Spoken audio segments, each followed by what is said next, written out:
ถึงบริเวณพิธีในการประกอบพิธีบำเพ็ญกุศลนะครับเชิญนั่งครับครับกราบนมัสการใน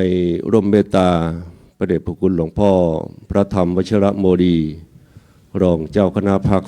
4เจ้าวาดวัดยานาวาที่เคารพอย่างสูงการบำเพ็ญกุศลเพื่อน้อมอุทิศถวายเป็นพระราชกุศลแด่สมเด็จพระนางเจ้าสิริกิติ์พระบรมราชินีนาถพระบรมราชชนนีพันปีหลวงซึ่งวันนี้เป็นครั้งที่38ที่คณะสงฆ์อุบาสกอุบาสิกาวัดยานาวานะครับได้จัดให้มีพิธีสวดพระพิธรรมเพื่อน้อมอุทิศถวายเป็นพระราชกุศลซึ่งเจ้าภาพในวันนี้นะครับในร่มเมตตาพระเดชพระคุณหลวงพ่อพระธรรมวชิรโมดีนะครับจะเมตตาเป็นเจ้าภาพในการบำเพ็ญกุศลแล้วก็ในร่มเมตตาก็จะมีคุณแม่สุจัญญาภาภักพานิชกุลนะครับพร้อมด้วยอุบาสกอุบาสิกาคณะกรรมการบุคลากรโรงเรียนทุ่งมหาเมฆ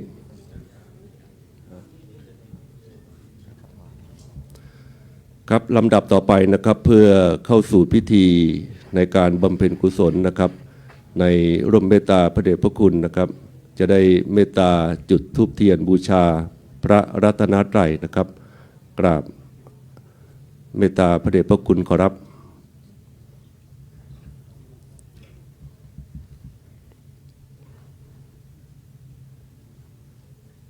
ครับทุกท่านได้พนมมือนะครับกราบพระพุทธพิสุทธิ์เลิศประเสริฐล้ำกราบพระธรรมคำสอนบวรไพศาลกราบพระสงฆ์สืบทอดตลอดกาลกราบสถานที่ศักดิ์สิทธิ์พิชิตชัย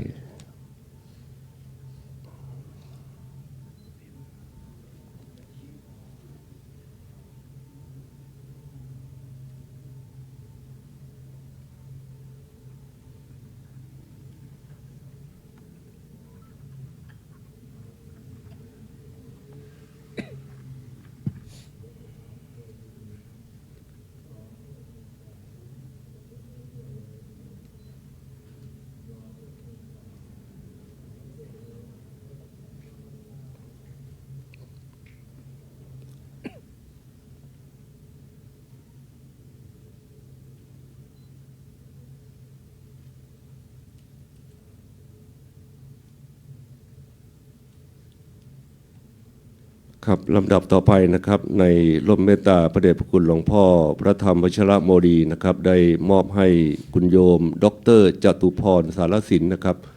จุดธูปเทียนที่กระบะชุด5นะครับที่ตู้พระพิธรรมเรียนเชิญครับ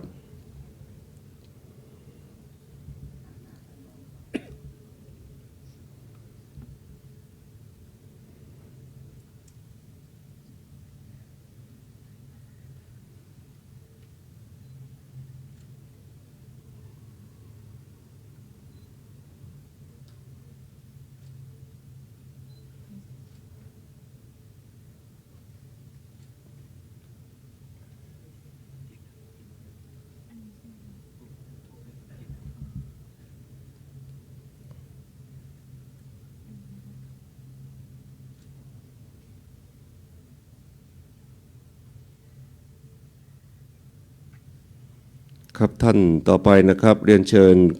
คุณสุดารัตน์พลแพงพานะครับผู้อำนวยการโรงเรียนทุ่งมหาเมฆนะครับจุดธูปเทียนเครื่องทองน้อยเบื้องหน้าพระบรมฉายาลักษณ์นะครับเรียนเชิญครับ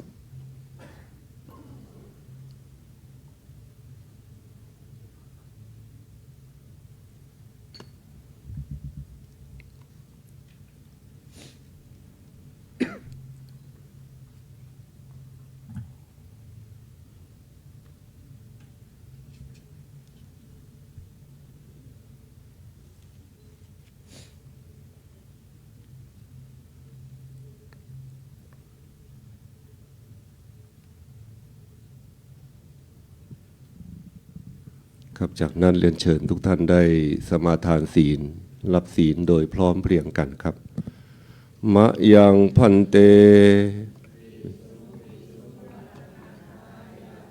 ติสรณเนนะสหปัญจศีลานิยาจามะทุติยมปิมะยังพันเต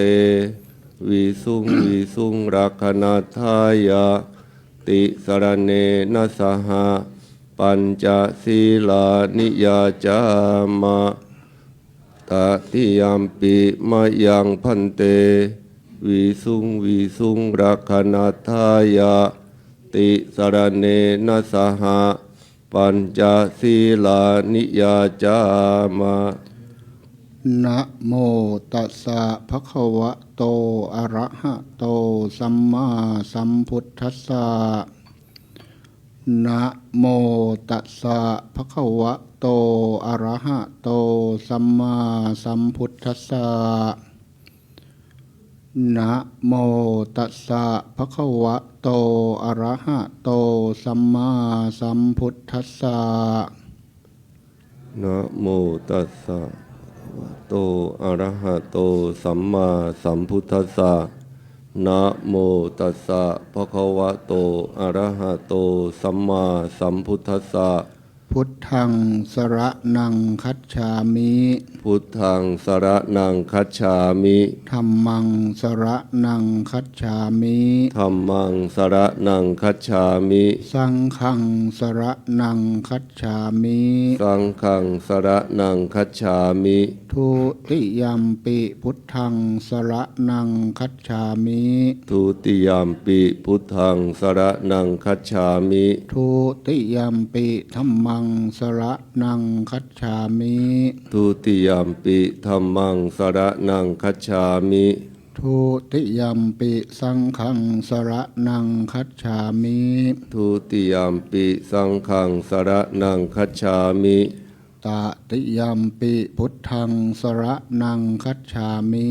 ตติยมปิพุทธังสรณังคัจฉามิ ตติยัมปิธัมมังสรณังคัจฉามิ ตติยมปิธัมมังสรณังคัจฉามิ ตติยัมปิสังฆังสรณังคัจฉามิ ตติยมปิสังฆังสรณังคัจฉามิ ปานาติปาตาเวระมณีสิกขาปะทังสมาธิยามิ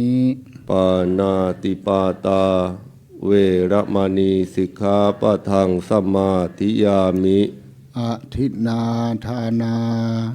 เวระมณีสิกขาปะทังสมาธิยามิ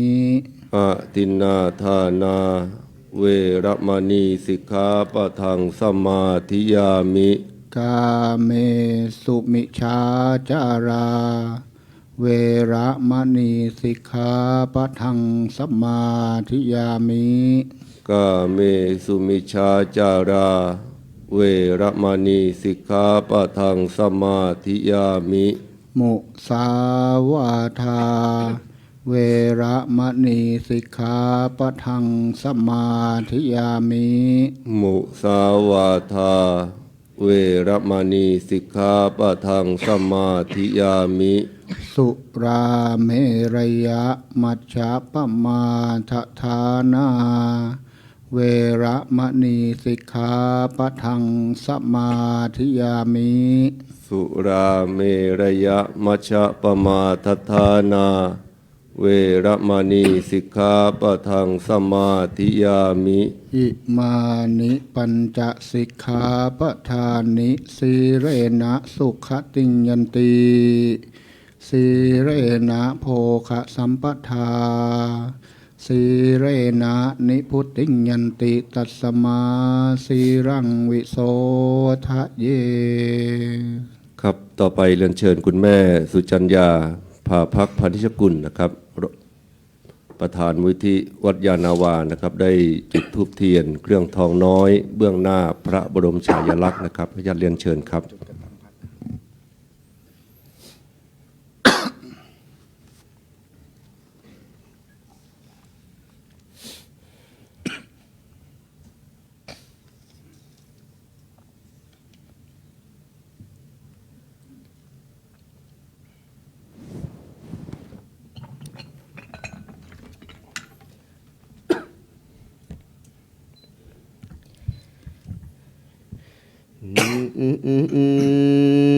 นะ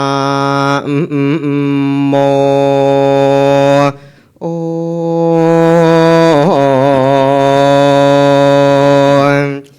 ตานรายอา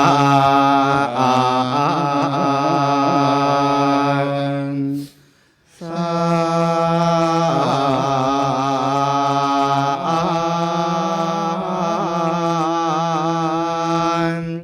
พาลาย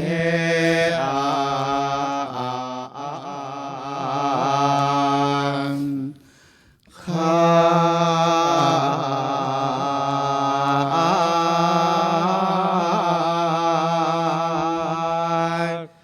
วา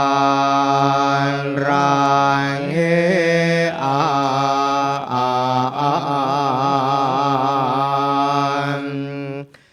โตโอ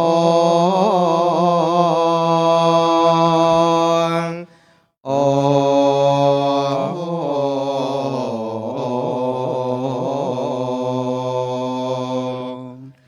อารา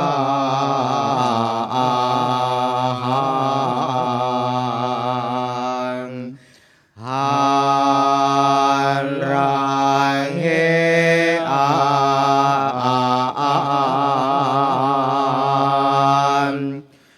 โตสัมราย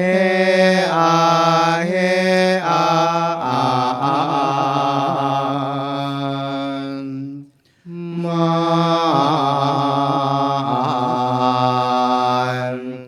สัมลาย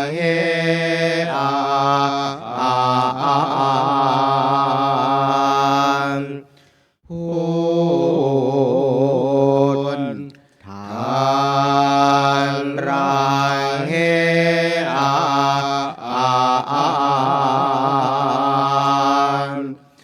ส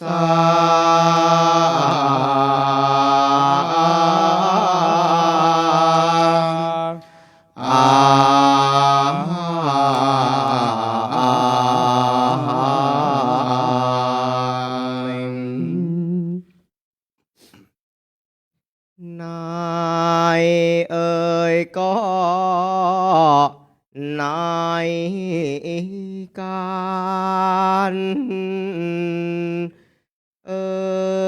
อเองเอยอาหลับโล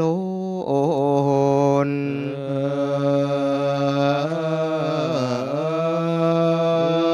เอยนายเอ่ยก็นายการเอยอาหลับโลนพ้นเอ่ยพ้นเอ่ยไปแล้วเนยแต่ครั้งก่อนหา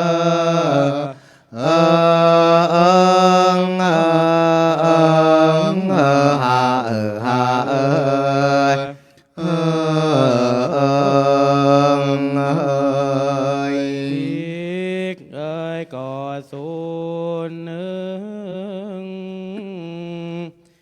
เอยได้รับพรเอ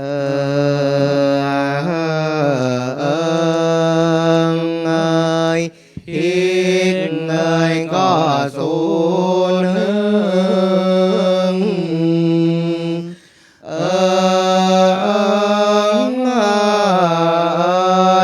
ได้รับพรชื่อเอ่ยชื่อเอ่ยมาลาย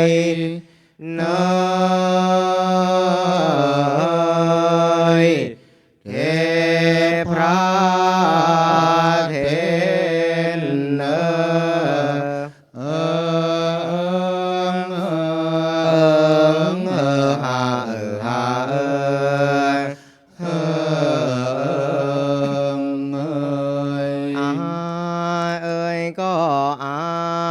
ศัยเออบานกำพูน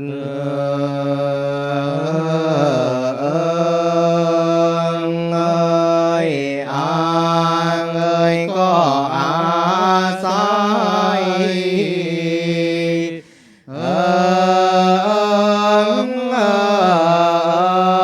บานกำพูนชนชนนาบท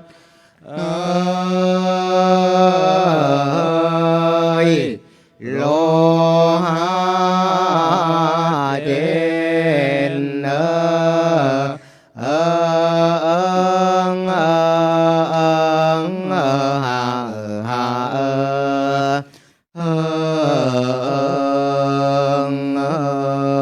่านก็อ่านเป็น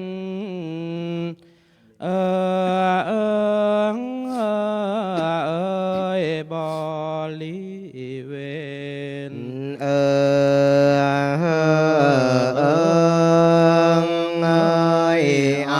านก็อ่านเป็น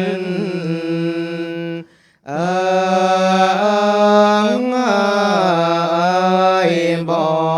ริเวณนาย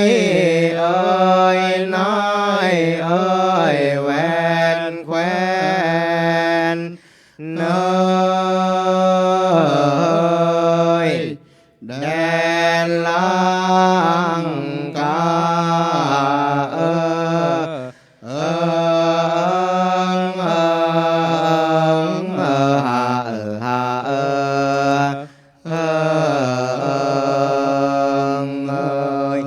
คราวก็คราวนั้น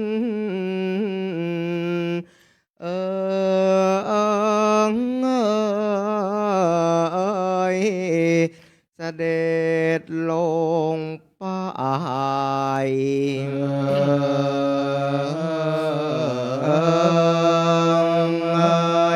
คราวก็คราวนั้น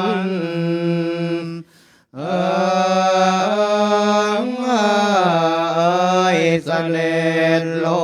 งไปนายนารกด้วยการุณา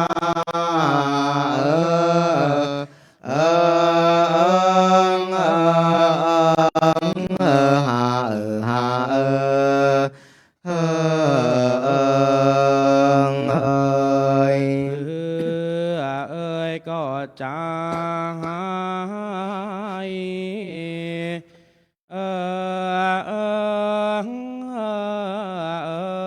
เขาสั่งมา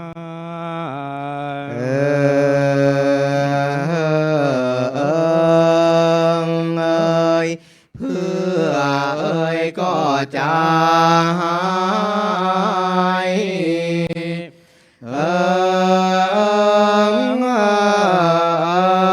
เขา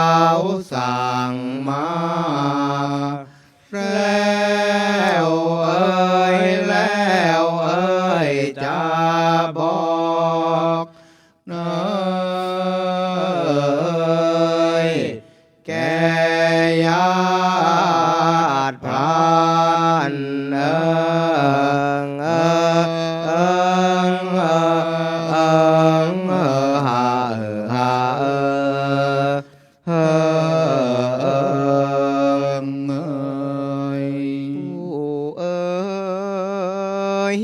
ผู้ได้ละตีพ่อแม่ผู้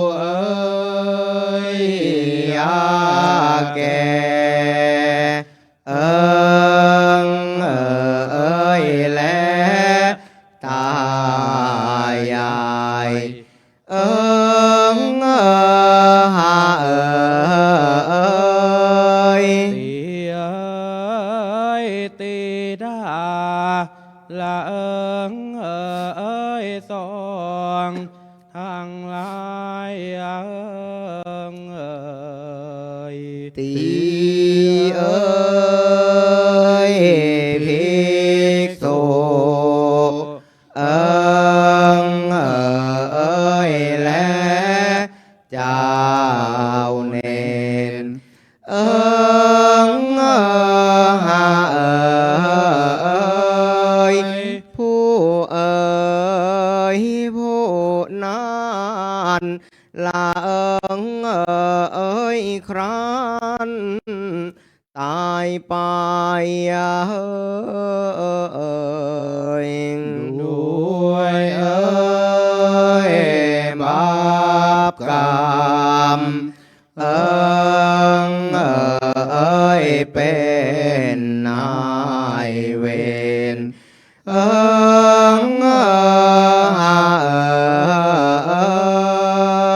บาเบยตีพ่อแม่ละและตีพระเนนยาหายลมลุกอุกชาการ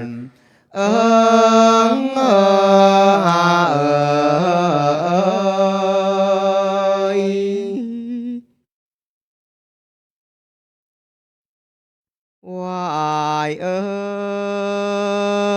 ยอยู่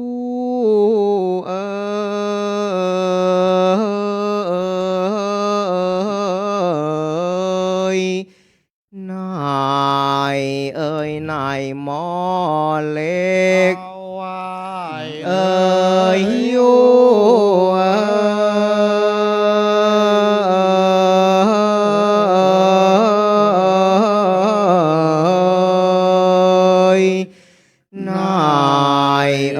นายหมอเล็กมาอ่านหาเลือดร้อนหา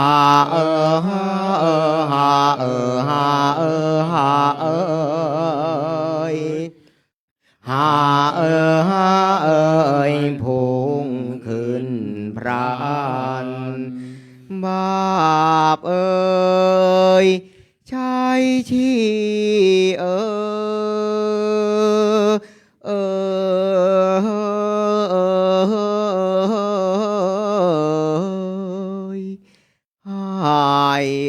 ให้ทำการใช่ที่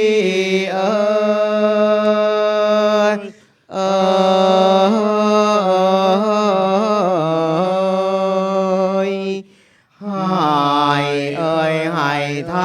ำการมาหมอเลขเขียวหา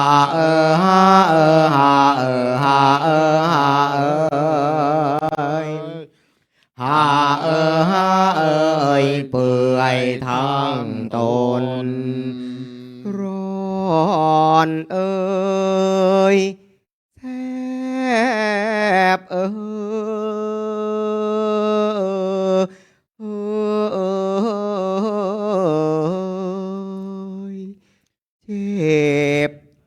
เจ็บปวดอยากร้อนแสบ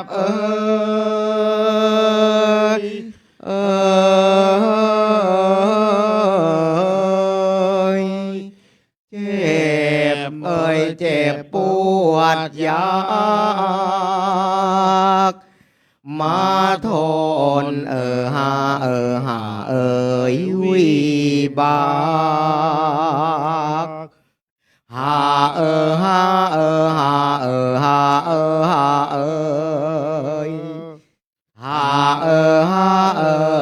อ่า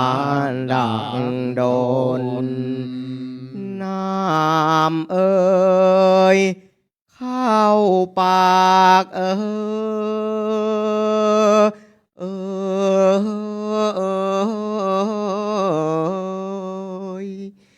จะจมูกตนเอาน้ำเข้าปาก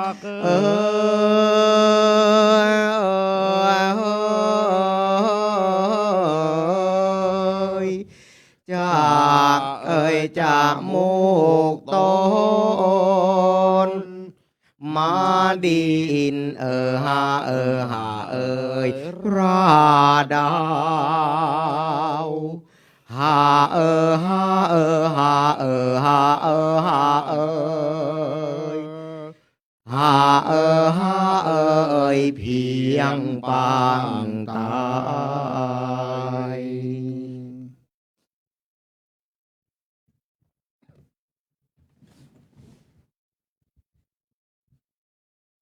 ครับวันนี้พระคุณเจ้าพระสงฆ์จากตุรวักสี่รูปนะครับได้สวดพระมาลัยนะครับเป็นจบที่หนึ่งซึ่ง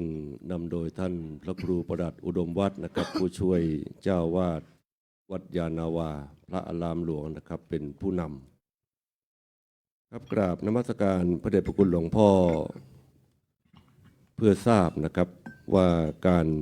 บำเพ็ญกุศลสวดพระพิธรรมเพื่อน้อมอุทิศถวายเป็นพระราชกุศลแด่สมเด็จพระนางเจ้าสิริกิติ์พระบรมราชินีนาถพระบรมราชชนนีพันปีหลวงซึ่งคณะสงฆ์อุบาสกอุบาสิกานะครับในร่มเมตตาพระเดชพระคุณหลวงพ่อได้จัดให้มีพิธีสวดพระพิธรรมนะครับตั้งแต่วันที่27ตุลาคมที่ผ่านมานะครับนับตั้งแต่วันนั้นจนถึงวันนี้ก็ครบครั้งที่38ซึ่งจะมีสวดพระพิธรรมนะครับเป็นครั้งสุดท้ายในวันพรุ่งนี้นะครับในวันที่4ธันวาคมเป็นครั้งที่39ซึ่งในแต่ละค่ำคืนนะครับก็มีคณะสงฆ์พระเถรานุเถระนะครับผู้ช่วยเจ้าวาดนะครับเป็นเจ้าภาพในการบำเพ็ญกุศลนะครับไม่ได้ขาดสายนะครับแล้วก็มีคณะอุบาสกอุบาสิกานะครับร่วมเป็นเจ้าภาพในการบำเพ็ญกุศลในทุกค่ำคืน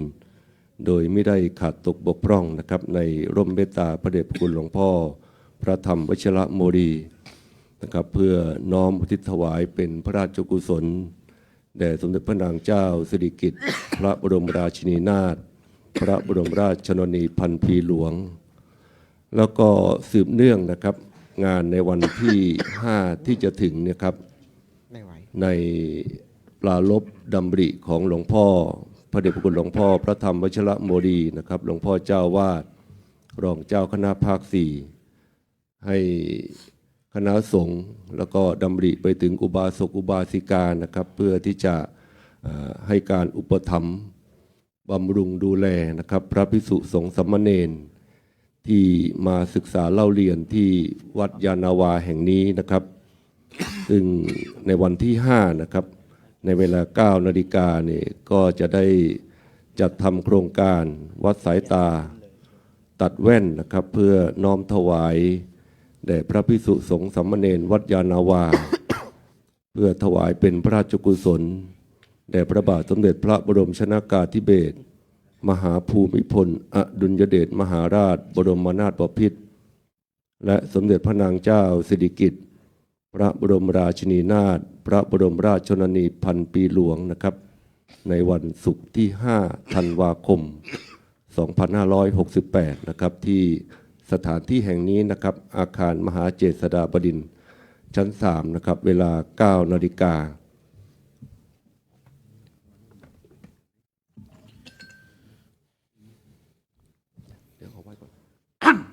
ครับ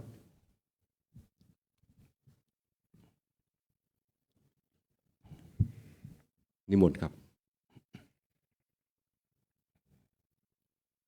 มีเทพตนหนึ่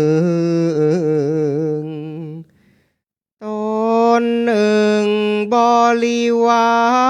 รละลื่นละทั้งสิ้น80,000 โอเฮโอเฮแวดล้อมกันมาเอ่ย มือถือดอกไม้ ดอกไม้ถูปเทียนจวาลานเอ่ยละมาถึงวันทาโอเฮโอเฮองค์พระเจดีย์เอ่ยพระเถระเล็งเห็น เล็งเห็นจึงถามเท้าโกสีเอ่ยละพระศรีอานไมตรีโอเฮโอเฮมาโนนหรือไรเอ่ย พระอินทร์จึงบอกมาโนนมิใช่ เอ่ยลาพระเถระว่าใครโอเฮโอเฮมามากนักหนาเอ่ยทำบุญสิ่งใด สิ่งใดจึงได้ดังนี้นะ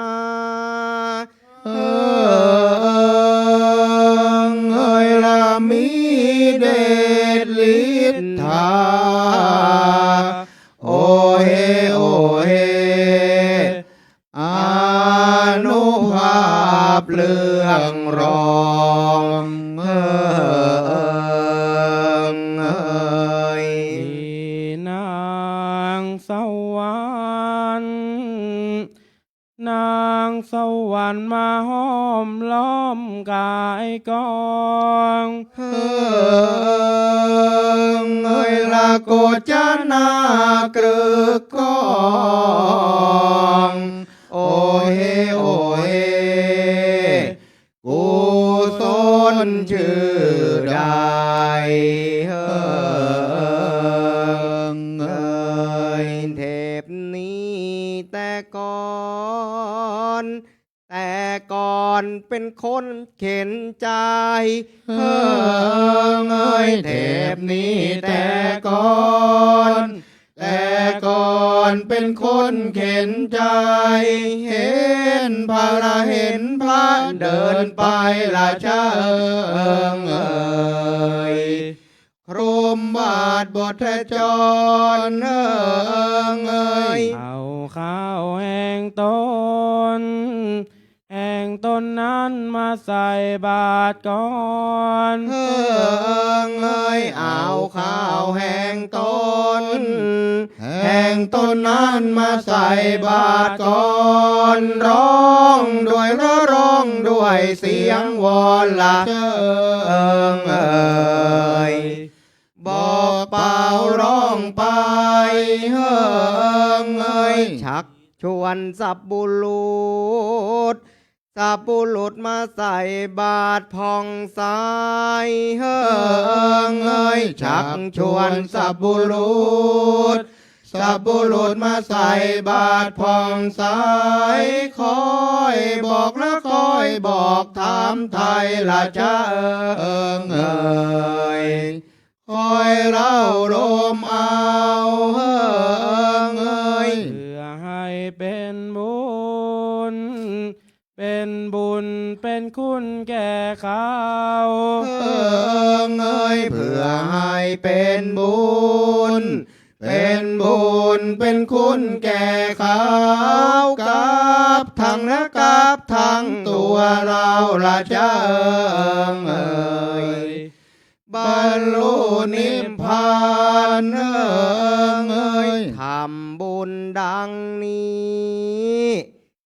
ดังนี้จึงได้วิมานเอ้ยทำบุญดังนี้ดังนี้จึงได้วิมานสาวสวรรค์สาวสวรรค์สากขาราชา80,000ล้อมไป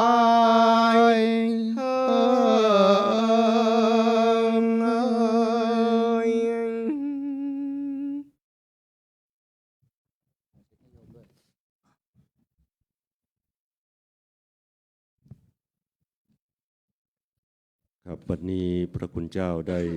สวดพระมาลัยนะครับจบเป็นที่เรียบร้อยนะครับลำดับต่อไปนะครับก็จะเป็นการบำเพ็ญกุศลทอดผ้าไตรบังสุกุลนะครับหลังจากที่เจ้าหน้าที่ได้ลาดผ้าขาวรองโยงแล้วก็ลาดผ้าภูสายโยงนะครับก็จะได้กราบในร่มเมตตาพระเดชพระคุณหลวงพ่อพระธรรมวชิระโมดีรองเจ้าคณะภาค4เจ้าวาดวัดยานาวาพระอารามหลวงซึ่งเป็นองค์ประธานสงฆ์ในวันนี้นะครับจะได้เมตตาทอดผ้าไตรบังสุกุลนะครับจำนวน4ไตรครับในร่มเมตตานะครับกราบพระธนาด้วยความเคารพครับ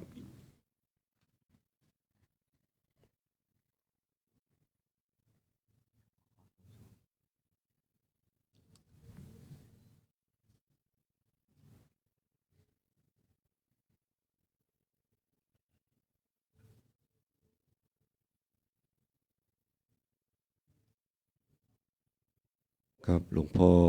พระเดชพระคุณหลวงพ่อพระธรรมวชิระโมดีเมตตาน้อมอุทิศทอดผ้าบังสกุลคือบุญนำความดีพร้อมบุญแวดล้อมพระพันปีหลวงบุญรักษาพระสงฆ์สดับปกรณ์บุญนำพาขอน้อมส่งเสด็จดุสิตสวรรค์ชั้นฟ้าเทินครับเมื่อพระเดชพระคุณกลับนั่งที่อาสนะรับรองนะครับพระสงฆ์ทั้งนั้นนะครับจะได้สดับพระกร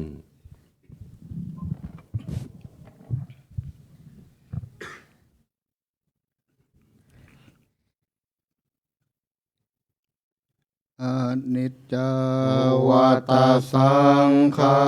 ราอุปาทวยธรรมิโนอุปชิตวานิรุชชันติเตสังอุปสมโมสุโข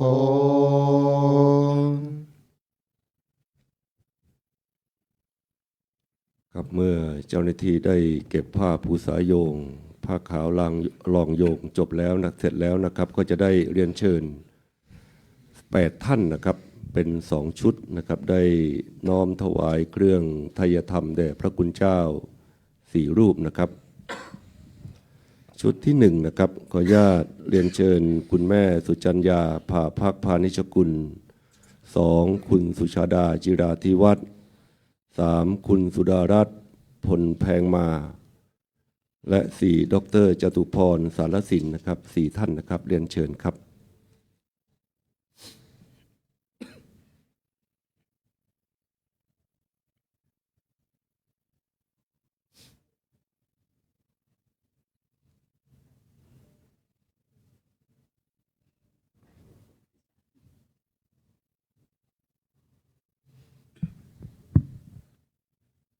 ครับพร้อมแล้วเรียนเชิญถวายครับ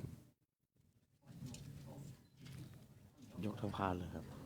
ครับเสร็จแล้วก็เรียนเชิญนั่งประจำที่นะครับเจ้าหน้าที่จะได้เทียบเครื่องไทยธรรมชุดที่2นะครับ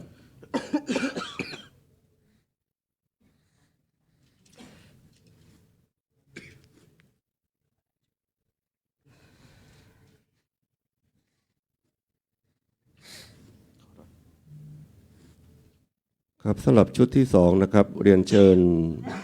ปอนิชาลัทธิลมนะครับ2คุณพัชรีลินวัฒนา3ผอหัสดินทรงงามและ4 รองผอ.ระดาวันเกื้อสุขนะครับ4 ท่านนะครับเรียนเชิญครับ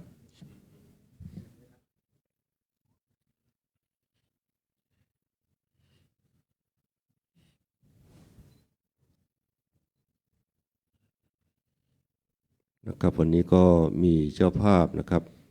คณะกรรมการบุคลากรโรงเรียนทุ่งมหาเมฆนะครับมาเป็นเจ้าภาพรวมกับในร่มเมตตาพระเดชพระคุณหลวงพ่อพระธรรมวชิระโมดีและคุณแม่สุชัญญาพาภักพานิชกุลนะครับเสร็จแล้วก็เรียนเชิญนั่งประจำที่นะครับพระสงฆ์ทั้งนั้นจะได้อนุโมทนานะครับกรวดน้ำเพื่อน้อมอุทิศถวายเป็นพระราชกุศล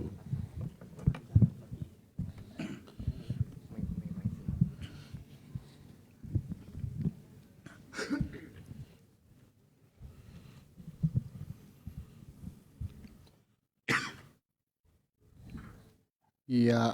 ถาวาริวะหาปุราปริปุเรนติสาขลังเอวะเมวะอิโตทินังเปตนังอุปกัปปติอิชิตังปัจฉิตังตุมหังคิปะเมวะสมิจฉันตุสัพเพปุเรนตุสังกปาจันโทปนะระโสยถามณิโชติระโสยถาสัพพิติโยวิวิวั วา ช ชันตุสัพพะโรโควินาศสันตุมาเตภวันวันตรายโยสุขีทีขายุ โก ภวสัมพิติโยวิวันชันตุสัมภโรโควินาศสันตุมาเตภวันวันตรายโยสุขีทีขายุโกภวสัมพิติโยวิวันชันตุสัมภโรโค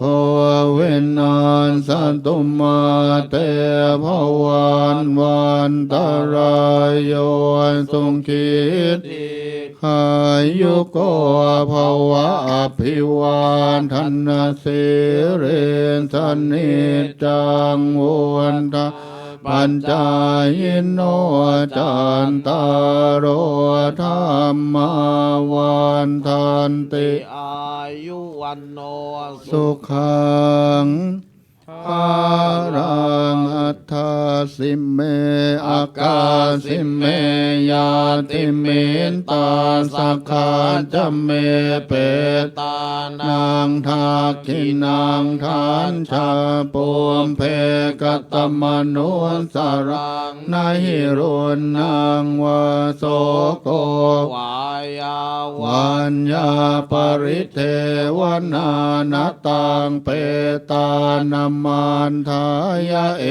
วังติทันติยาต ต โย โย อายัญจะโคทักขินาทินนาสังคามหิสุปฏิทิตา ทิ คาร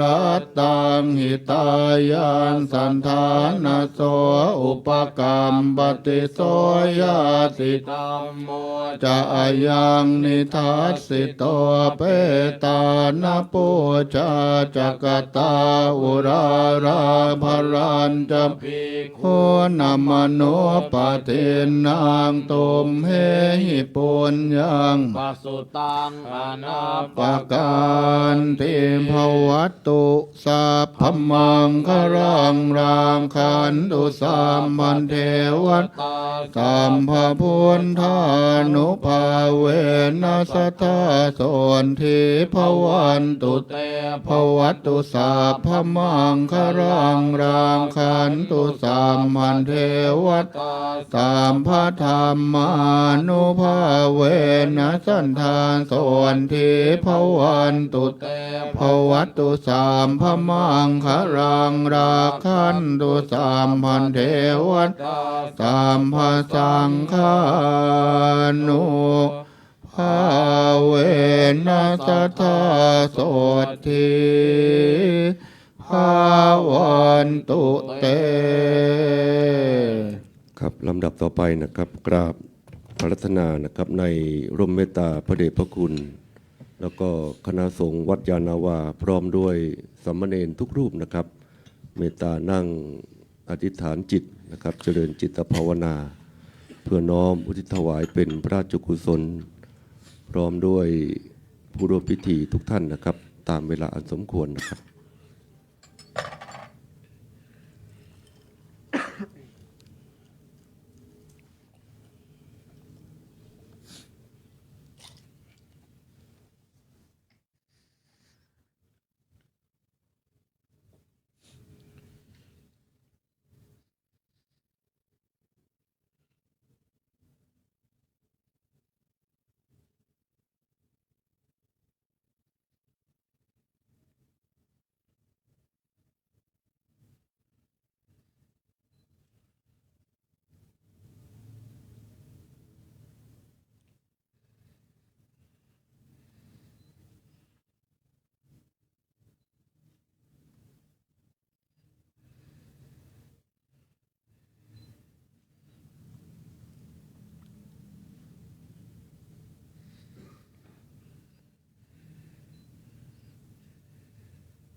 ครับพอสมควรแก่เวลานะครับปวงข้าพระพุทธเจ้าขอน้อมลำลึกสำนึกในพระมหากรุณาธิคุณขอน้อมส่งเสด็จสวรรคาลัยอันบันเจิดขอสถิตชั้นดุสิตทิพย์สถานวิมานบุญเจิดจำรูนสวงสวรรค์ชั้นฟ้าเถิดครับที่สุดนี้นะครับขอเรียนเชิญดร.ปนดเสนีวงศ์ณอยุธยานะครับได้กราบลาพระกราบเบื้องหน้าพระบรมฉายาลักษณ์นะครับเรียนเชิญครับ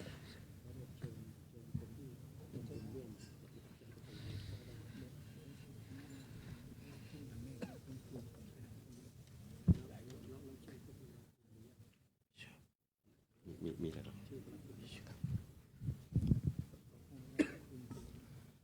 ครับเรียนเชิญครับเรียนเชิญคณะเจ้าภาพนะครับได้เข้าน้อมถวายจตุปัจจัยนะครับเป็นเจ้าภาพในการบำเพ็ญกุศลนะครับแด่พระเดชคุณหลวงพ่อนะครับขออนุญาตเรียนเชิญนะครับโรงเรียนทุ่งมหาเมฆนะครับเรียนเชิญนะครับนำโดยผอ.สุดารัตน์พลแพงพานะครับผอ.โรงเรียนทุ่งมหาเมฆพร้อมด้วยคณะนะครับมีรองผอ.แล้วก็คุณครู2ท่านนะครับร่วมน้อมถวายนะครับแล้วก็เรียนเชิญเจ้าภาพนะครับทุกท่านนะครับเข้าน้อมถวายครับซึ่งเจ้าภาพหลักในวันนี้นะครับพระเดชพระคุณหลวงพ่อพระธรรมวชิระโมดีนะครับรองเจ้าคณะภาค4เจ้าวาดวัดยานาวานะครับพร้อมด้วยคุณแม่สุจัญญาภาภักพานิชกุลนี่ถวาย 40,000 นะครับวันละ 20,000 วันนี้ 20,000 พรุ่งนี้นะครับในเวลา 16 นาฬิกาครับน้อมถวายเป็นพระราชกุศลแด่ล้นเกล้ารัชกาลที่9นะครับในเวลา 16 นาฬิกาอีก 20,000 บาทนะครับแล้วก็ขออนุโมทนานะครับคุณพัชรีลินวัฒนานี่น้อมถวายโคมไฟในพระอุโบสถนะครับ 70,000 บาทคุณสศิวรรณคุณชลพัฒน์โมดีวัฒน์นะครับน้อมถวาย 10,000 บาทนะครับอุทิศให้นายวศพลโมดีวัฒน์นะครับนี่ทำบุญช่อไฟในพระอุโบสถนะครับแล้วก็คณะผู้